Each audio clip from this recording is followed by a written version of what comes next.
द्रव्य शोकू म्हणजे द्रव्य हरण झाल्याचं दुःख एक माणसाला प्रपंचामध्ये होतं, किंवा कष्टाने संपत्ती कमवली ती कोणी चोरून नेली, किंवा जी संपत्ती आपल्याकडे आहे, द्रव्य आहे, ते कोणी हिसकावून घेतलं, त्याचं एक माणसाला भरपूर दुःख होतं. पुत्रशोकू, पुत्रशोकू म्हणजे पुत्र आहे ते सरल्याचं शोक, दुःख माणसाला होतं. किंवा पुत्र आहे पण त्याने तो आपली विचारपूस करत नाही, किंवा पुत्र आहे तो सगळं द्रव्य बापाचं हिसकावून घेतो, ऐकणं प्रपंचामध्ये असं. किंवा पुत्रशोक म्हणजे आत्ताचं काय, सगळी संपत्ती आहे पण त्या बापाला तो मुलगा घराच्या बाहेर काढून देतो, हे सुद्धा काय सांगितलं.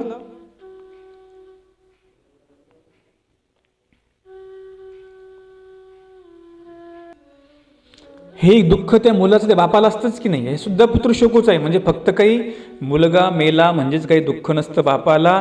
जे मुलं जिवंत आहे ते अशा प्रकारची कृती करतात, त्यात सुद्धा दुःख त्या बापाला होत असतं. आपण प्रपंचामध्ये पाहतो, मुलं थोडी काही करते झाली की आपल्या बापाचा कारभार हिसकावून घेतात, किंवा याला काहीच कळत नाही, याला काय कळतं, हा असाच आहे, आपल्या बापाची ती मुलं किंमत करू लागतात. बापाला तेही दुःख असतं, म्हणजे मेल्यावर दुःख त्या बापाला असतंच की पुत्र सरल्याचं. किंवा एखादा संस्कारी मुलगा असेल त्याला आपल्या वडिलांचं दुःख मेल्याचं असतं. पण प्रपंचामधली लक्षणं सांगितली की ज्याला द्रव्यहरण झालं त्याला दुःख होतं. पण द्रव्य कोणतं, कष्टाचं, कष्टाने जे कमवलेलं द्रव्य आहे ते जर त्याचं हरण झालं तर दुःख होतं माणसाला. चोरीचं नाही, चोरीचा माल चोरीला बरोबर जाणार, तुम्ही चोरला तुमचं पण लोक कोणी चोरणार. आता या नोटबंदीमध्ये अमाप काळा पैसा तुम्ही दाबलेला होता, मोदींनी बरोबर नोटबंदी केली, बरोबर गेला ना मातीतला पैसा मातीमध्ये.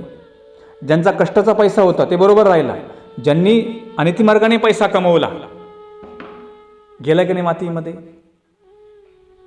काय झाला का फायदा आपला, नाही झाला. आपण लोकांनी चोरलंच ना ते, त्या लोकांना झालं की नाही दुःख. मग द्रव्य गेलं, हे गेलं, पण तुझं नव्हतंच ना रे ते, तुझं कुठं ते होतं, तो लोकांचं बाडलेलं होतं, ते गेलं बरोबर तिकडं. हां, कष्टाचा पैसा जे कमवसाल ते जर हरण झालं तर माणसाला एक प्रकारचं दुःख होतं. पुत्र शोकू म्हणजे पुत्र सरल्याचा शोक, दुःख होतं माणसाला. किंवा पुत्र आहे परंतु तो आपल्या बापाला वृद्धाश्रममध्ये पाठवतो, हे सुद्धा त्या बापाला काय होतं, दुःख होत असतं. घरभंगू, घरभंगू म्हणजे पत्नी मेल्याचं दुःख, किंवा घरामध्ये काही वाद झाला, वादामुळे घर विभागल्या जातं, भंगल्या जातं.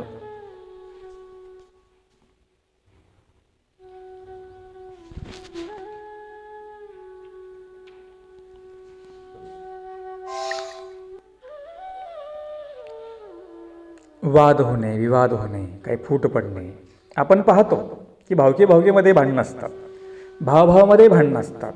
आणि मग असह्य की नायिका, ह्या तिन्ही गोष्टी पुरुषाला असह्य म्हणजे सहन होत नाहीत. नायका म्हणजे स्वामी जोगनायकाला म्हणतात. आताही प्रपंचामध्ये आहे, द्रव्यशोक आहे, पुत्रशोक आहे, घरभंगू आहे. काही काहींना मुलं असतात, ती मुलं वायफट असतात.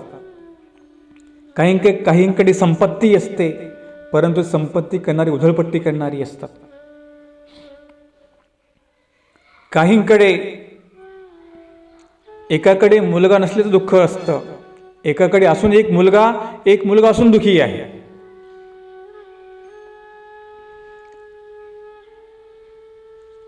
पत्नीशोक, घरभंग म्हणजे जेव्हा पत्नी नसते तेव्हा घराचा भंग होऊन जातो. किंवा पत्नी आहे परंतु ती काय करते, याची काही विचारपूस करत नाही, हे दुःख त्या नवऱ्याला असतं. मुलगा आहे, सूनही आहे, परंतु त्याला विचारपूस करत नाही, हे दुःख त्याला असतं. कधी कधी संपत्ती भरपूर असते, परंतु ते खाऊ घालणारा बरोबर नसतो. मी एका ठिकाणी गेलो होतो गावामध्ये. एकच मुलगा त्या आई बापांना, त्या मुलासाठी भरपूर काही नवस वगैरे केलं. मुलगा प्राप्त व्हावा, नवस जाप्पे केलं. मुलगा झाल्यानंतर त्याला चांगली संपत्ती कमवून दिली, सगळं काही करून दिलं, 20-25 एकर शेती. आणि मग त्या मुलाने स्वतः आईबापांना कुठे ठेवलं? एका बाजूला पत्र्यामध्ये ठेवलं. स्वतः बिल्डिंगमध्ये राहू लागला आणि त्याचा आईबाप कुठे राहू लागले? पत्र्यामध्ये राहू लागले. नेहमी तो बाप दुःख करायचा. याला म्हणतात पुत्र शोक, द्रव्य शोक, पुत्र शोक आणि घरभंग. एक कसा आहे, एक मुलगा असून बी सुखी नाहीये आणि एकाला वाटतं मला मुलगाच नाहीये. अरे काय करतो मुलगा? जेवढा नसला तेवढा सुखी राहते. हे पण दुःख तुम्हाला पुढे आहेच ना. का तुम्हाला मुली चालत नाहीत का? आणि जरी नसलं, समजून घ्यायचं की देवाने मला नाही दिलं, काही संतती दिले, मुलगा दिले, मुलगी दिली नाही. समजून घ्यायचं की आता पुढे काहीतरी फार मोठं अघटित घडणार होतं. विचारा ना तुम्ही, ज्यांना मुलं ते सुखी, की तुम्ही त्यांना विचारा ते सुखी आहेत का, त्यांना विचारा तुम्ही. उलट मुलीवाली सुखी आहे, ती स्त्री तरी दोन्ही घराचा उद्धार करते. सुखिया जोग नायकाला सगळं काही होतं, परंतु हे 3 म्हणजे मुलगा नव्हता, पत्नी मरण पावली, मोठाही मरण पावला, मधलाही मरण पावला आणि पत्नी मरण पावली. दुःखच डोंगर त्याच्यावर कोसळलेला आहे. आपणही प्रपंचामध्ये पाहतो, हेच दुःख प्रपंचामध्ये आहे. भानगडी, वाद विवाद. जर ह्या गोष्टी झाल्या तर काय होतं? ती गोष्ट मनुष्याला सहन होत नाही. एखाद्याने घरामध्ये कमवलं, त्याचा अपमान केला, त्याला सहन होईल का? ते नाही होणार. ती गोष्ट असह्य होऊन जाते. आणि म्हणून एक लक्षामध्ये ठेवा, तुम्ही प्रपंचामध्ये आहात, तुमच्यावर सुद्धा अशा प्रकारची वेळ येते. तर काय करा? जर तुमचा मनभंग झालेला असेल, कुठे मार्गामध्ये जा, स्थानाजवळ जा. जे पुढचं तुमचं जीवन आहे, नसेल तुम्हाला पती, नसेल तुमचा मुलगा दखल घेत, तुम्ही मार्गात जाऊ शकता, राहू शकता. मी उपदेशांना मी सांगतो. जर काही झालं असेल तर कुठे स्थानापाशी जा, तिथेच 1 महिना स्मरण करा, विधी करा. बरोबर तुमचं मन शांत होईल, तुमचे कार्य व्यवस्थित पार पडतील. अशी दुःख आपल्या प्रपंचामध्ये होतात. म्हणून जरी मुलं आपल्याकडे आहेत, तर त्यांना उत्तम संस्कार देण्याचा प्रयत्न तुम्ही आत्तापासून करावा. तो धर्मवान झाला पाहिजे. तो धर्मवान कधी होईल? जर त्याच्याकडे संस्कार असतील तर तो मुलगा धर्मवान होईल.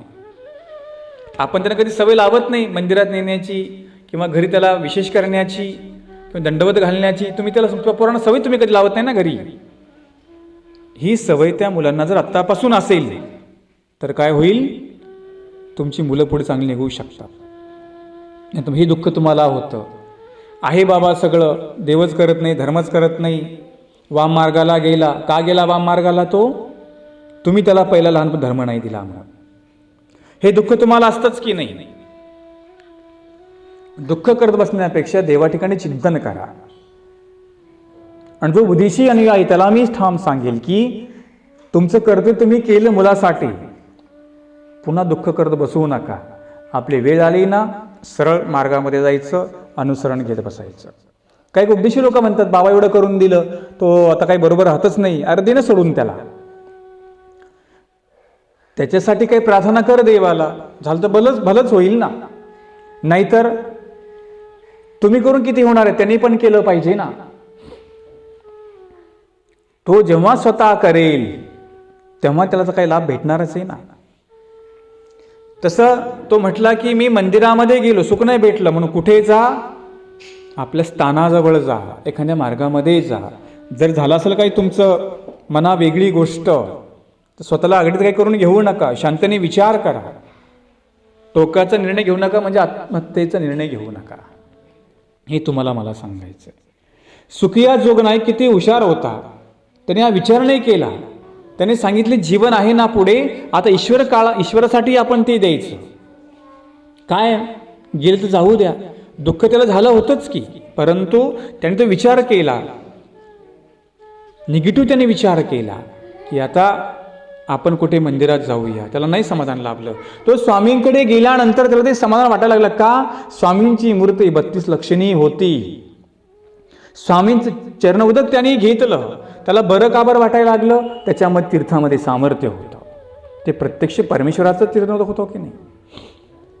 परमेश्वर अवताराचा स्पर्श त्याला झाला होता. जसं पाठीमागे आपण शांताबाईचा आहोत, त्यांना ते मुलीला कावरं लागलं होतं. तिचाही मुलगा मरण पावला, पती मरण पावला, एकीचे विधवा झाले. मग तिला काय विचार केला? मी आत्महत्या करेन. शांताबाईने तो विचार केला होता. जोगनायकाने तो विचार नाही केला. त्याने सांगितलं कुठे मंदिरात जाऊ. आता शेवटी आपलं जे आहे ना जीवन, कुठेतरी काहीतरी ध्यान साधनेमध्ये लावू. त्यांनी तो विचार करून शेवटी तो स्वामींकडे गेला. स्वामींकडे गेल्यानंतर स्वामींची मूर्त पाहिली, स्वामींची वाणी त्यांनी ऐकली आणि तो शांत झालेला आहे. जगाच्या पाठीवर एकच साधन आहे, ते म्हणजे परमेश्वराचा धर्म, परमेश्वराचं साधन. तुम्ही किती जरी प्रपंचामध्ये दुखी झाला तरी स्मरण करा, तुम्हाला सुख भेटेल. काही झालं मनाविरुद्ध, ते मनासारखं झालं पाहिजे, यासाठी देवाची सेवा करा. म्हणजे देवाची म्हणजे स्थानाची सेवा करा.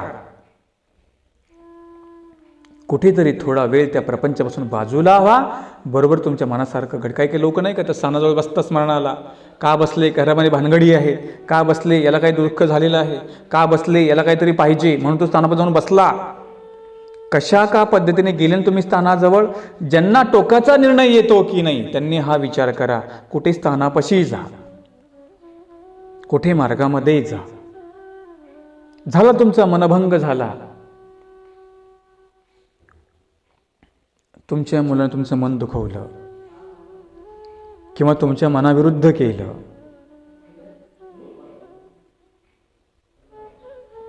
स्वतःचाच परिवार आहे त्याने तुमच्या मनाविरुद्ध केलं, तर काय करा? कुठे स्थानाजवळ जा, स्मरण करा, पारायण करा. जा 1 महिना कुठेतरी बाहेर निघून. प्रपंच आहे, वाद होत राहतात. स्वार्थ शिरत राहतो, वाद होत राहतात.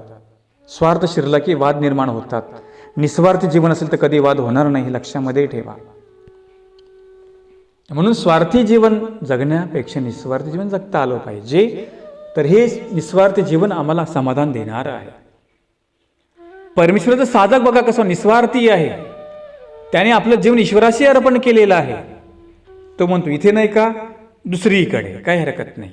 पण तो वाद करत नाही बसत. जो वाद करतो तो संत कसला, तो साधूच कसला. वाद करत बसायचे नाही. आपल्याला जे जीवन दिलंय परमेश्वराने किंवा आपण अनुसरलो, हे आपण वादासाठी अनुसरलो आहोत का? नाही. एका ठिकाणी नाही जमलं मार्गामध्ये, दुसऱ्या मार्गामध्ये जा. नाही एका स्थानाजवळ तुम्हाला जमलं, दुसऱ्या स्थानापाशी जा. परंतु वाद करत बसायची नाही. हे वाद आम्हाला दुःखाला कारणीभूत होतात. प्रपंचामध्ये वाद होणारच, परंतु तो वाद कशा प्रकारे मिटेल हाही आम्ही प्रयत्न केला पाहिजे.